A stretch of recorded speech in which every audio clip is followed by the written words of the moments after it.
रगूं थियूं रबाब।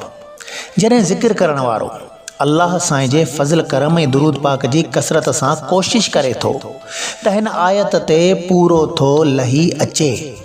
इन्नल मुस्लिमीन वल मुस्लिमात वल मोमिनीन वल मोमिनात वल कानितीन वल कानितात वस्सादिकीन वस्सादिकात वस्साबिरीन वस्साबिरात वल खाशिईन वल खाशियात वल मुतसद्दिकीन वल मुतसद्दिकात वस्साइमीन वस्साइमात वल हिफ्ज़ीन फुरूजहुम वल हाफिज़ात वज़्ज़ाकिरीन अल्लाह कसीरम वज़्ज़ाकिरात अअद्दल्लाहु लहुम मग़फ़िरतम व अजरन अज़ीमा।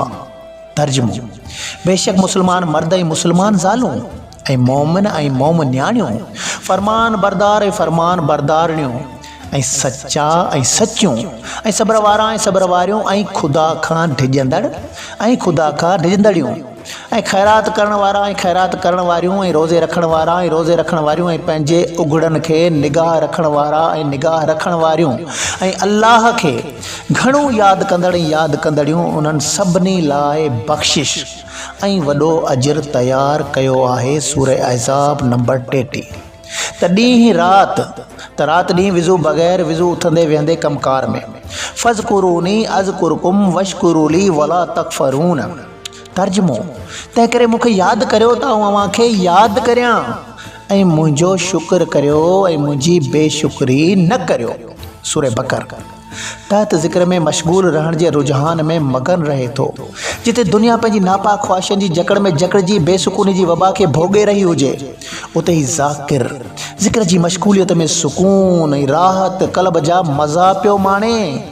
हिकु दुनिया मां ॿी दुनिया जा सैर ऐं तफ़रीह पियो करे काइनात जी तख़लीक़ जे बारे में।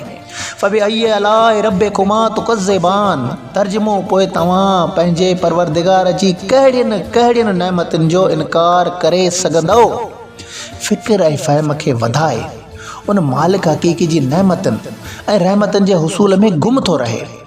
मोती मरजान बहर बेपायां ॻोल्हण में लॻो थो रहे उन हस्तीअ खे। व नहनु अक़रबु इलैहि मिन हब्लिल वरीद।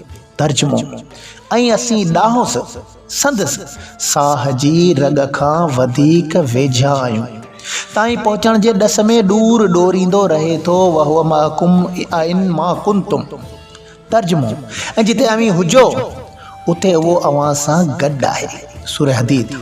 जिते बि हूंदे मालिक गॾु हूंदे ई छो बेख़बर पियो घुमी? बसि इन सम्झ में।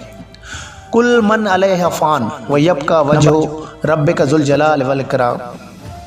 तर्जुमो, जेको बि ज़मीन ते आहे उहो सभु नास थींदो। नंबर 26। ऐं पैगंबर, तुंहिंजे पालणहार जी ज़ात बाक़ी रहंदी जो इज़त वारो ऐं नेमतुनि वारो आहे। नंबर 27 सूरह रहमान।